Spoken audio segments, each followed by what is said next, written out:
The phone was still connected. I could hear everything. His voice, her laughter, the clinking of glasses in the background.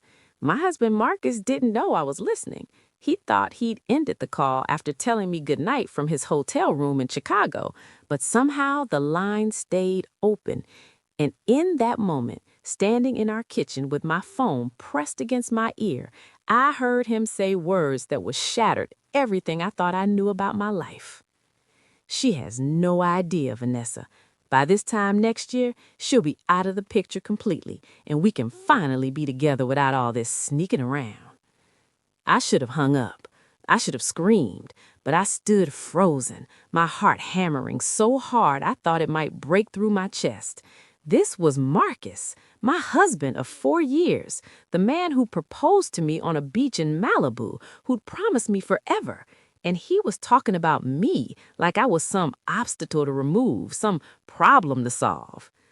Before we go any further with this story, I need you to do something for me. If you're finding this story gripping already, hit that subscribe button right now. This channel is dedicated to real stories about real people facing impossible situations and finding their way through. Drop a comment below telling me if you've ever had a moment that changed everything in an instant. And smash that like button because your support helps us bring more of these powerful stories to light. Now, let me tell you what happened next.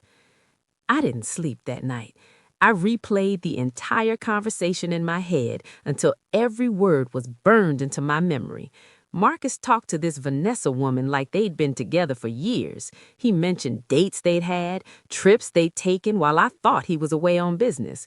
He laughed about how I'd believed every excuse, every late night at the office, every last-minute conference.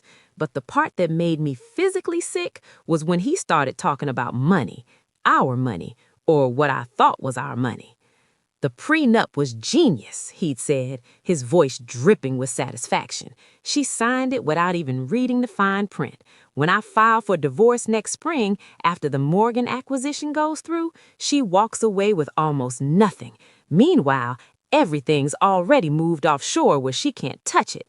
My lawyer says it's airtight.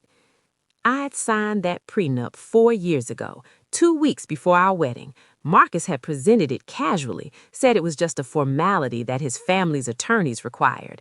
I was so in love, so sure of us, that I'd barely glanced at it. I trusted him completely. What a fool I'd been. When Marcus came home 3 days later, I was ready. Not ready to confront him, that would come later, but ready to pretend, ready to smile and kiss him hello like I always did, ready to ask about his trip, ready to act like my entire world hadn't just collapsed, because I'd spent those 3 days thinking, planning, and making phone calls to people I knew I could trust. "How was Chicago?" I asked, wrapping my arms around him at the door. "Exhausting," he said, kissing my forehead. "Back-to-back meetings, terrible hotel food. I missed you." The lie came so easily to him. I wondered how many times he'd done this before, how many times he'd looked me in the eye and lied without a single flicker of guilt. That night over dinner, Marcus seemed relaxed, almost cheerful. He told me about a potential business deal, about running into an old college friend, about how he might need to travel even more in the coming months, all while I sat across from him, nodding and smiling, knowing that every word out of his mouth was carefully calculated fiction. "You seem distracted," he said suddenly, studying my face. "Everything okay?" "Just tired," I replied smoothly. "Haven't been sleeping well while you were gone." He reached across the table and squeezed my hand. "Well, I'm home now. Everything's better when we're together, right?" I wanted to throw my wine in his face. Instead, I squeezed back and said, "Right." The next morning, after Marcus left for work, I drove to my brother David's law office downtown.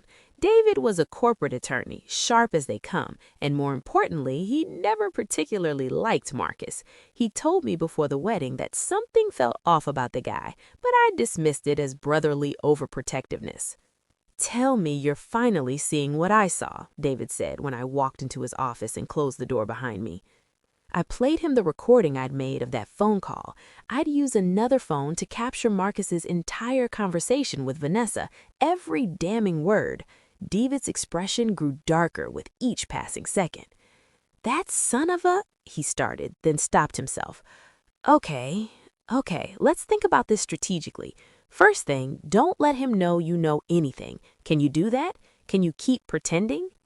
I've been doing it for 3 days already. Good, because if we're going to fight this, if we're going to break that prenup and make sure you get what you deserve, we need evidence, lots of it, and we need to move carefully. David pulled out a legal pad and started making notes. We need to document everything: financial records, bank statements, property deeds, business documents. If he's moving money offshore like he says, that's fraud. If he's been hiding assets during the marriage, that changes everything about the prenup's validity. And this Vanessa woman, we need to find out who she is, how long this has been going on, whether there's a paper trail. How am I supposed to get all that information without him noticing? You'd be surprised what's already in your house. Statements that come in the mail, files on his computer, documents in his office. You have access to all of it as his wife. And then there's what we can uncover through legal channels once we start asking the right questions. David leaned back in his chair, his jaw set with determination. But Sarah, I need to be straight with you about this. If Marcus is as calculated as he sounds on that recording, this is going to get ugly. He's not going to just let you walk away with half of everything without a fight. Are you prepared for that? I thought about the man I'd married, the man I thought I knew, and compared him to the cold, manipulative voice I'd heard on that phone call. That man was a stranger, and strangers don't deserve loyalty. I'm prepared for whatever it takes, I said. He's been planning to destroy me for who knows how long. It's time I started planning too. Over the next 2 weeks, I became someone I didn't recognize. During the day, I was the perfect wife, making Marcus his coffee just how he liked it, listening to his work stories, planning dinners with his colleagues. But when he left for the office, I transformed into someone else entirely, someone methodical, someone determined, someone who understood that sometimes you have to fight fire with fire. I started in Marcus's home office. He kept it locked, but I'd known where he hid the spare key for years, inside a hollowed-out book on the shelf, ironically titled Trust and Betrayal in the Workplace. The filing cabinet revealed bank statements I'd never seen before, accounts I didn't know existed. I photographed everything with my phone, careful to put each document back exactly as I'd found it. His computer was password protected, but Marcus had always been predictable. I tried our wedding date first, nothing. Then I tried his mother's birthday combined with his favorite number. The screen unlocked. My hands were shaking as I navigated through his files, but I forced myself to stay calm, to be thorough. What I found was worse than I'd imagined. Spreadsheets detailing offshore accounts in the Cayman Islands, property deeds for apartments I'd never heard of, one in Miami, another in Barcelona, email correspondence with his attorney discussing the optimal timing for divorce proceedings to minimize financial exposure. And then I found the folder labeled V. Hundreds of photos of Marcus with a striking blonde woman, Vanessa. They were at restaurants, on beaches, in what looked like the Miami apartment. Some of the photos were dated from 3 years ago, just 1 year into our marriage. I copied everything onto a flash drive, my stomach churning with each file transfer. When I heard the garage door open earlier than expected, I nearly jumped out of my skin.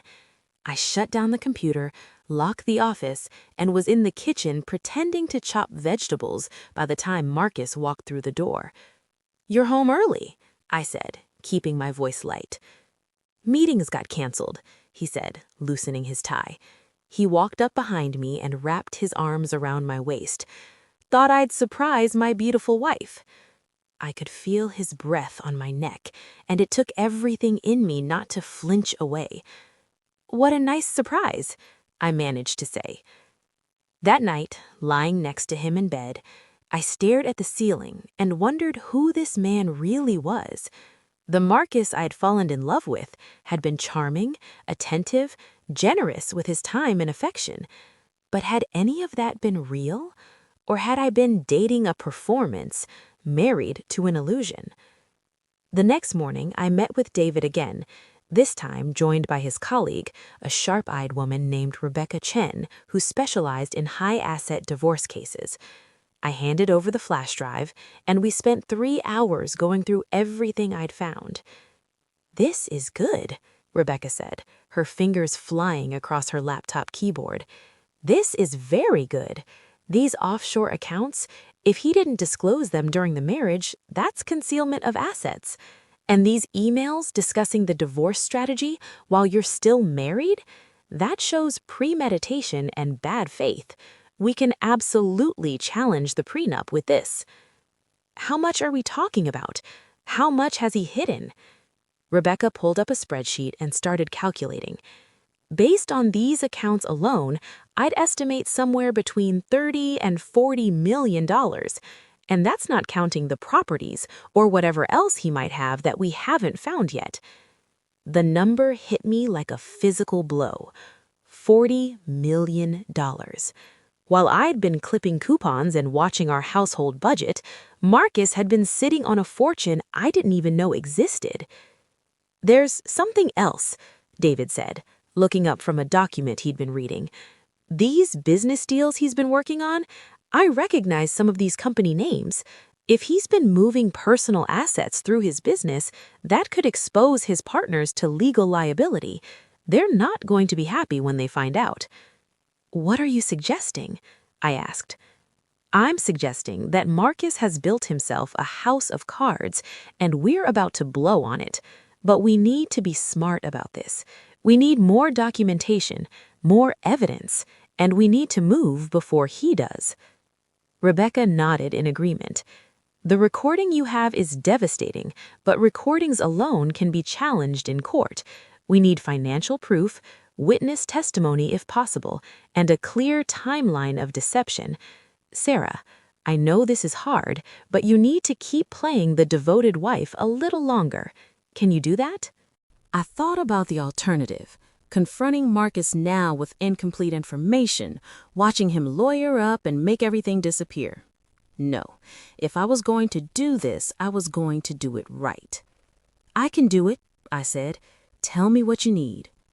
Over the next month, I became an expert at living a double life. I attended Marcus's company functions, smiling and playing the role of the supportive wife while mentally cataloging every detail that might be useful later. I had lunch with his business partners' wives, subtly asking questions about investments and properties. I even managed to befriend Marcus's assistant, a sweet young woman named Kelly who clearly had no idea what her boss was really like. "He's been so stressed lately," Kelly confided one afternoon when I stopped by the office to bring Marcus lunch. "Always on the phone with someone named Vanessa, scheduling trips to Miami. I think it might be a new business venture he's working on." "Miami?" I said innocently. "He hasn't mentioned that to me." "Oh, maybe I shouldn't have said anything." Kelly looked worried. "Please don't tell him I told you. He's very private about his business dealings." "Don't worry," I assured her. "I won't say a word." At home, I started documenting everything. I kept a detailed journal of Marcus's comings and goings, his mood changes, his phone calls. I noticed patterns. Every Tuesday and Thursday evening, he'd get a call that would send him out to his car for 20 minutes. Every other weekend, he'd claim to have a golf game, but he never came home with his clubs dirty. One evening, I decided to follow him. Marcus said he had a dinner meeting with potential investors. I waited 15 minutes after he left, then got in my own car and tracked him using the location sharing app we'd both installed years ago for safety. He'd never thought to turn it off. The app led me to a high-rise apartment building in the downtown area, the kind of place with doorman and valet parking. I watched from across the street as Marcus emerged from his car, carrying flowers and a bottle of wine. He walked into the building like he owned it, greeted by the doorman like a regular. I sat in my car for 2 hours, watching the lit window on the 14th floor where I assumed Vanessa lived, where my husband was probably having the dinner he'd lied about. When he finally emerged, straightening his shirt and checking his watch, I felt something cold and hard settle in my chest. It wasn't heartbreak anymore. That had come and gone in the first few days. This was something different. This was resolve. I drove home before Marcus, parked in the garage, and was sitting on the couch reading a book when he walked in. "How was your meeting?" I asked. "Productive. Think we might have some investors on board. I'm going to grab a shower." "Sounds good," I replied, not looking up from my book. "There's leftover pasta in the fridge if you're hungry." The lies came so easily to both of us now. We were two actors in a play, each performing for an audience of one, both knowing the truth, but neither willing to break character first. But I was gathering my evidence, building my case, preparing for the moment when the curtain would finally fall. David and Rebecca were working behind the scenes, filing preliminary motions, preparing documentation, building relationships with investigators who could help us trace Marcus's hidden assets. "We're almost there," David told me during one of our weekly strategy sessions. "Once we have the full financial picture, we're going to hit him with everything, at once. He won't know what happened." "When? When do we move?" "Soon, very soon. We want to file right before his big acquisition goes through, the Morgan deal he mentioned in that recording. That way the assets are still accessible and he won't have time to move anything else. We're talking maybe 3 weeks. 3 more weeks of pretending, 3 more weeks of lying next to a man who was planning to destroy me.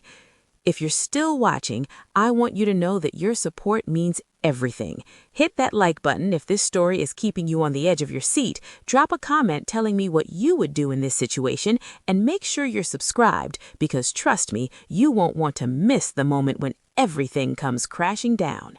Let's continue. The breaking point came on a Wednesday afternoon. I was at the salon getting my hair done for yet another company event Marcus insisted I attend when my phone rang. It was Kelly, Marcus's assistant, and she was crying. "Mrs. Fletcher, I'm so sorry," she sobbed. "I didn't know what to do. I thought you should know." "Kelly, slow down. What happened?" "I accidentally sent you an email. I meant to send it to Vanessa Clark. She's listed in Marcus Fletcher's contact as a business consultant, but I typed in the wrong email address, and it went to you instead. I've already deleted it from your inbox remotely, but I saw that it showed as read, and I'm so sorry." My heart started racing. "Kelly, what was in the email?" "Flight confirmations, hotel reservations for Mr. Fletcher and Miss Clark to Turks and Caicos next month.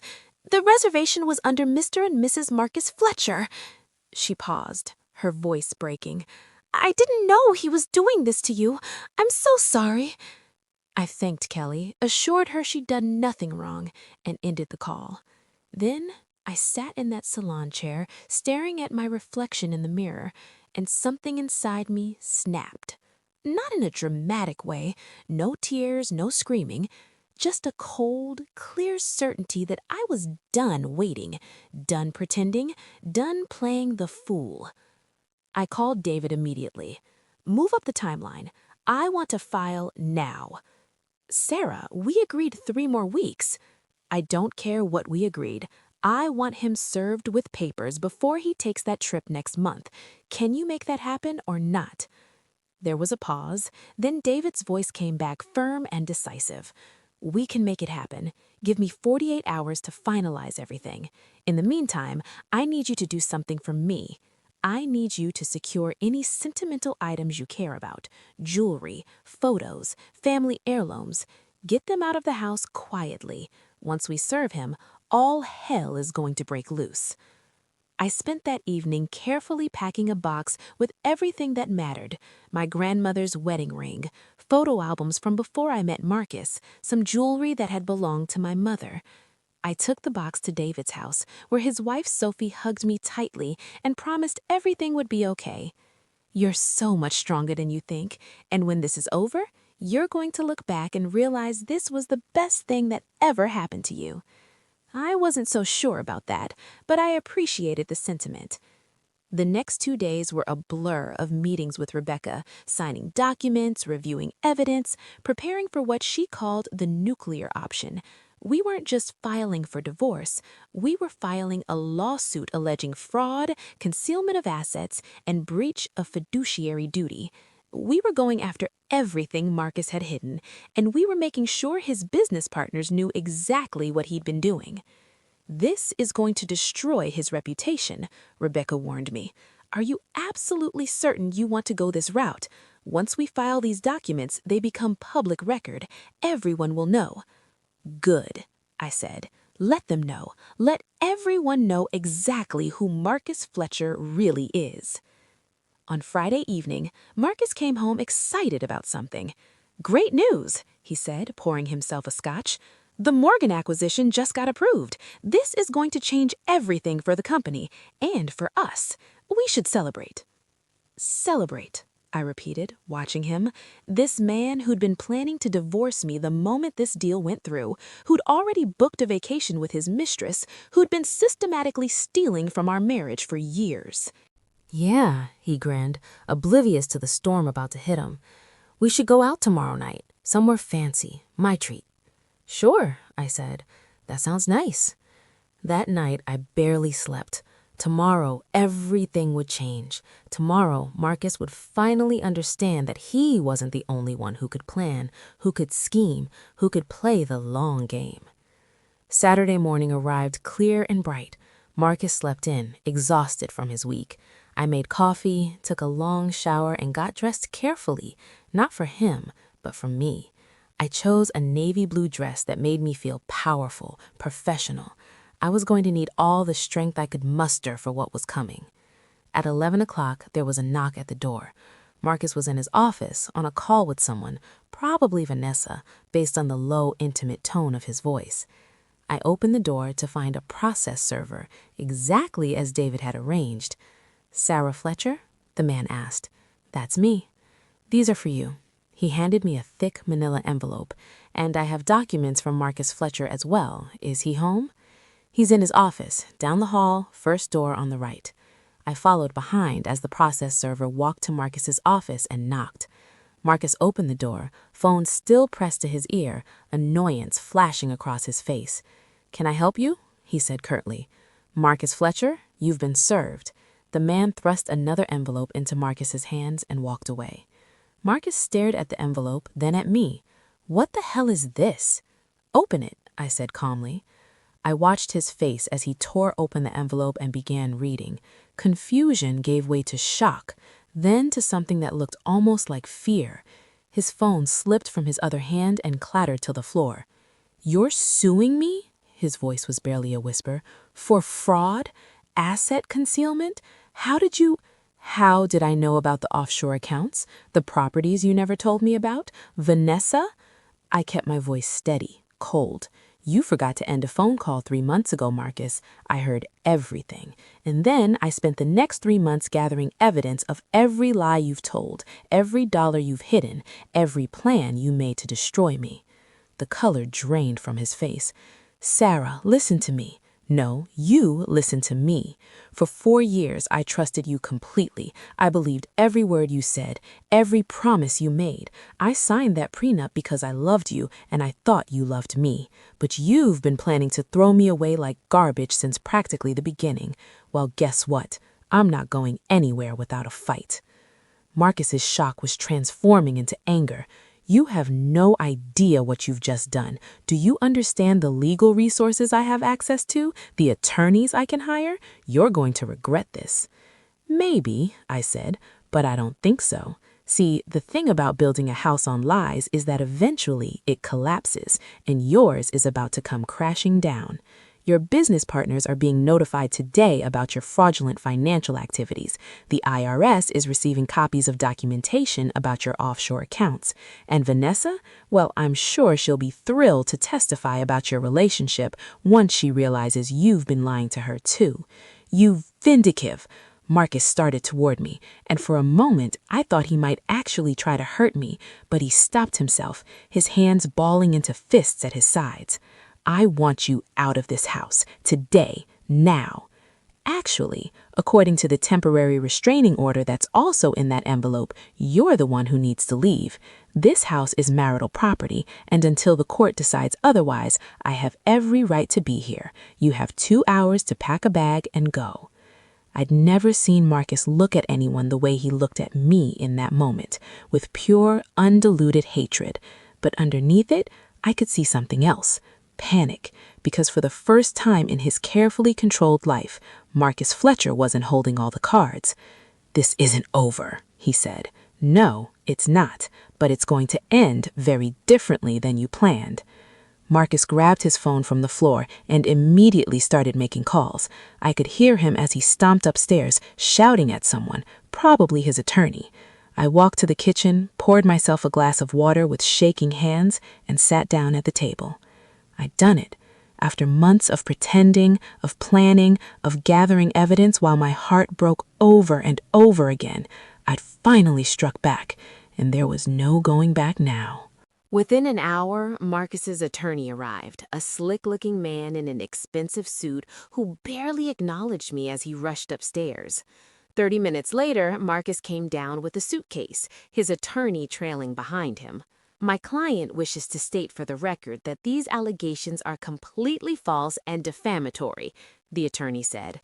"We will be filing a countersuit for malicious prosecution and emotional distress." "Your client can state whatever he wants," I replied calmly. "The evidence speaks for itself." Marcus stopped at the door, turning back to look at me one last time. "I gave you everything," he said. "A beautiful home, financial security, a life most women would kill for. And this is how you repay me?" "You gave me lies. Everything else was just window dressing. Now please leave." After they left, I locked the door behind them and finally allowed myself to break down. I slid down to the floor in the entryway and cried. Not for Marcus, not for our marriage, but for the years I'd lost, for the version of myself who'd been naive enough to trust completely, for the life I thought I was building that turned out to be nothing but smoke and mirrors. But even as I cried, I felt something else rising up inside me. Relief. Freedom. The weight of pretending was finally gone. Whatever came next, at least it would be real. My phone buzzed with a text from David. "How are you holding up?" "I'm okay," I typed back. "It's done." "Good. Get some rest. Starting Monday, things are going to get intense." He wasn't kidding. By Monday morning, the story had leaked to the press. "Tech mogul accused of massive fraud by wife," read one headline. "Billionaire's secret life exposed in explosive divorce filing," read another. My phone wouldn't stop ringing. Reporters, old friends I hadn't heard from in years, even Marcus's mother calling to scream at me for destroying her son's reputation. I turned off my phone and let David and Rebecca handle everything. They were in their element, fielding calls, giving carefully worded statements to the press, meeting with investigators from multiple agencies who were suddenly very interested in Marcus's business dealings. The evidence we'd gathered was even more damaging than we'd initially thought. It turned out Marcus hadn't just been hiding money from me, he'd been hiding it from his business partners too, using company funds for personal expenses, including the apartment where he'd been meeting Vanessa. When his partners found out, they immediately launched an internal investigation and suspended Marcus from his position as CEO. Everything was unraveling for him, exactly as it should. And through it all, I stayed quiet, stayed strong, and let the truth do the talking. I know this is a lot to take in. If you're invested in seeing how this all ends, show your support by hitting that like button right now. Comment below and tell me if you think Marcus is getting what he deserves. And don't forget to subscribe because this story is going to blow your mind. The foundation I built after this experience has helped hundreds of women escape situations just like mine, and I can't wait to share that with you. The weeks that followed were a whirlwind of legal proceedings, depositions, and discovery. Marcus fought back hard, just as I knew he would. His attorneys filed motion after motion, trying to get evidence thrown out, trying to claim I'd obtained documents illegally, trying to paint me as a scorned wife making up stories for financial gain. But the evidence didn't lie. Bank records don't have emotions. Email timestamps can't be manipulated. And that recording of Marcus discussing his exit strategy with Vanessa? His attorneys tried everything to get it excluded, but in the end, the judge allowed it as evidence of fraud and deception during the marriage. The turning point came during Marcus's deposition. Rebecca was masterful, asking question after question that backed him into corners he couldn't escape. I sat there watching this man I'd once loved squirm and sweat as he tried to explain away 3 years of lies. Mr. Fletcher, you stated in your initial filings that you disclosed all assets to your wife prior to marriage. Is that correct? Yes, that's correct. Then can you explain these accounts in the Cayman Islands, opened 2 months before your wedding, that Mrs. Fletcher was never informed about? Marcus shifted in his seat. Those were business accounts, not personal assets. Business accounts in your name alone, with deposits from your personal inheritance? That's interesting, because the bank statements show transfers for personal expenses, jewelry purchases, hotel stays. Were those business expenses, Mr. Fletcher? I may have occasionally used those accounts for personal matters, but yes or no, Mr. Fletcher, did you disclose these accounts to your wife before the marriage? A long pause. No. And the property in Miami, purchased 18 months into your marriage, did you discuss that purchase with your wife? No. Did she know it existed? No. And yet, marital funds were used for the down payment, weren't they? Funds from an account you shared with your wife.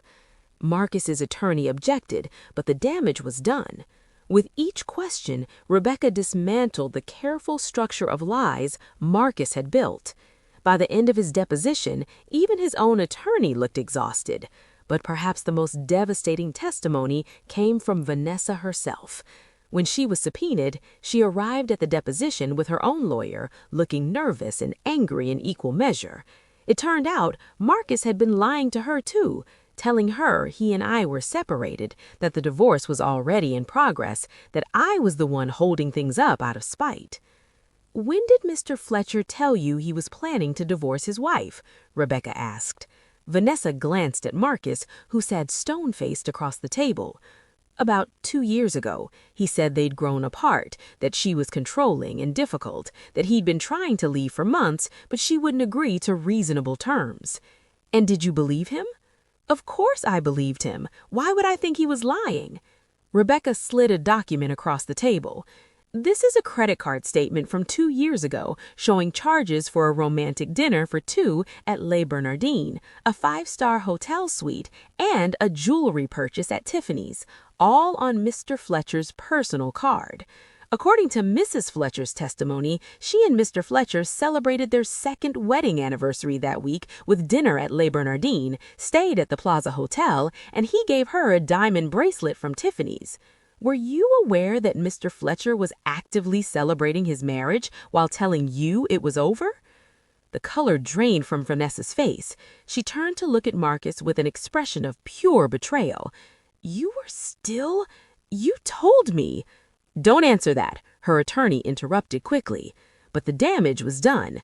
Vanessa's testimony confirmed the timeline of the affair, confirmed Marcus's pattern of deception, and confirmed that even his mistress hadn't known the full truth about what he was doing. After that deposition, Marcus's legal strategy shifted dramatically. His attorneys started talking about settlement, about reaching a reasonable agreement without further litigation. But Rebecca wasn't interested in reasonable. She was interested in justice. "He was planning to leave you with almost nothing," she reminded me during a strategy session. "He was going to use that prenup to keep $40 million hidden while you walked away with whatever scraps he decided to throw you. We're not settling for anything less than what you deserve." The settlement negotiations were brutal. Marcus's attorney started with an insulting offer, $2 million and the house, with me agreeing to sign an NDA about everything I'd discovered. Rebecca laughed in their faces. "Your client committed fraud on a massive scale," she said calmly. "He concealed assets, used marital funds for his affair, and planned to divorce his wife while lying about his financial situation. We're not asking for a settlement. We're asking for half of everything he actually has, plus damages for emotional distress, plus our legal fees. And if he doesn't want to agree to that, we're happy to let a judge decide. I'm very confident about how that will turn out." It took 3 months of negotiations, but finally we reached an agreement. Marcus would pay me $22 million, half of the assets he'd hidden, plus additional compensation for the fraud. I would keep the house, free and clear. He would pay all my legal fees, and there would be no NDA. I was free to tell my story to anyone who asked. The day we signed the settlement papers, Marcus looked like a shell of the man I'd married. His business was in chaos, his reputation destroyed, and several of his former partners were suing him separately for his financial misconduct. The Morgan acquisition had fallen through when the details of his fraud became public, costing his company millions. "I hope you're happy," he said bitterly as we left the attorney's office. "I'm not happy," I replied honestly. "I'm just free. There's a difference." But Marcus wasn't quite done. In a final act of spite, he tried to damage my reputation by spreading rumors that I'd been unfaithful during our marriage, that I'd married him for his money all along. Some people believed him. Former friends stopped calling. I was uninvited from social events where I might run into his family or business associates. It hurt, but not as much as I expected, because the people who really mattered, my family, my true friends, they knew the truth. And everyone else, their opinions didn't matter anymore. The real work began after the divorce was finalized. I spent months in therapy, processing everything that had happened, learning to trust my own judgment again, figuring out who I was outside of being Marcus's wife. It wasn't easy. There were days I felt completely lost, days I questioned every decision I'd made, days I wondered if I'd ever feel whole again. But slowly, painfully, I started to rebuild. I reconnected with old friends I'd lost touch with during my marriage. I started painting again, something I'd loved in college but had given up because Marcus said it was a waste of time. I traveled to places I'd always wanted to see, and gradually I started to feel like myself again. Or maybe like a new version of myself, stronger and wiser than before. About a year after the divorce, I was having lunch with Sophie, Dated's wife, when she mentioned a friend of hers who was going through a messy divorce. "She signed a prenup without reading it, just like you did," Sophie said. "And now her husband's attorneys are telling her she has no rights to anything. She's terrified, doesn't know where to turn. I told her about what you went through, and she asked if you'd be willing to talk to her." I met with Sophie's friend the following week. Her name was Jennifer, and her story was heartbreakingly similar to mine. A controlling husband, hidden assets, years of financial abuse disguised as protection. I told her about my experience, gave her Rebecca's contact information, and encouraged her to fight for what she deserved. 3 months later, Jennifer called to tell me she'd filed for divorce and was building a case against her husband.